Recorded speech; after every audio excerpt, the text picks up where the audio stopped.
សូមស្វាគមន៍មកកាន់គម្រោងផ្ទះវិឡាបែបឯកជនដែលយើងសាងសង់ឡើងលើទំហំផ្ទៃដី835ម៉ែត្រការ៉េយើងយកបរិបទទៅតាមបែប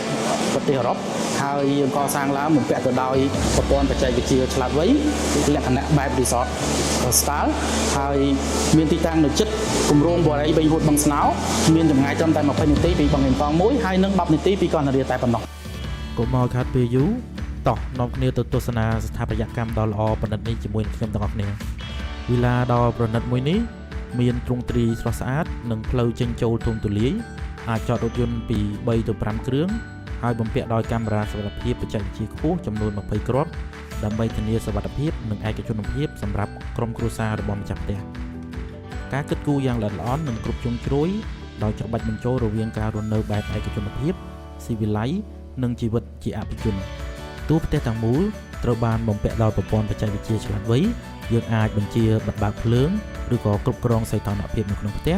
និងបញ្ជាកាមេរ៉ាសុវត្ថិភាពទៅតាមអ្វីដែលយើងចង់បានតាមរយៈ mobile application ដ៏ឆ្លាតវៃមួយ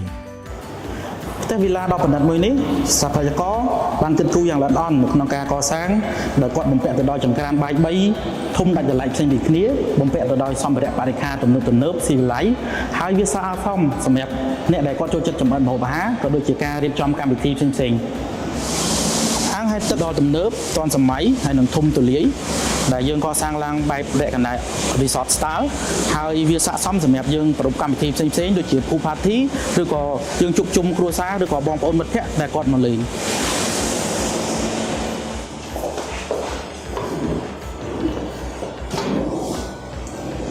បន្ទប់មេគ្រួសារដ៏សែនល្អប្រណិតហើយធំទូលាយជាទីដ៏ស្ងប់ស្ងាត់សម្រាប់យើងស្នាក់នៅ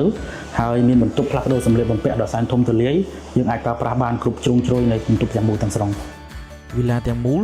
មានបន្ទប់គេងចំនួន6និងបន្ទប់ទឹកចំនួន7ដែលបំពាក់ទៅដោយគ្រឿងបរិក្ខារមានគុណភាពខ្ពស់គ្រប់ជ្រុងជ្រោយនៃផ្ទះនេះយើងរៀបចំឡើងដោយភាពឆ្លាតវៃហើយរួមផ្សំជាមួយនឹងភាពទំនើបស៊ីវិល័យទាន់សម័យនិងមានផាសុកភាពសម្រាប់ការរស់នៅសម្រាប់ផ្ទះវិឡាដ៏ប្រណិតនិងឆ្លាតវៃមួយនេះកាលពីមុនម្ចាស់ផ្ទះគាត់លក់$2 លានសម្រាប់ព័ត៌មានលម្អិតបងប្អូនទាំងអស់គ្នាអាចតាក់ទងតាមលេខទូរស័ព្ទដែលបង្ហាញនៅលើអេក្រង់ខាងលើ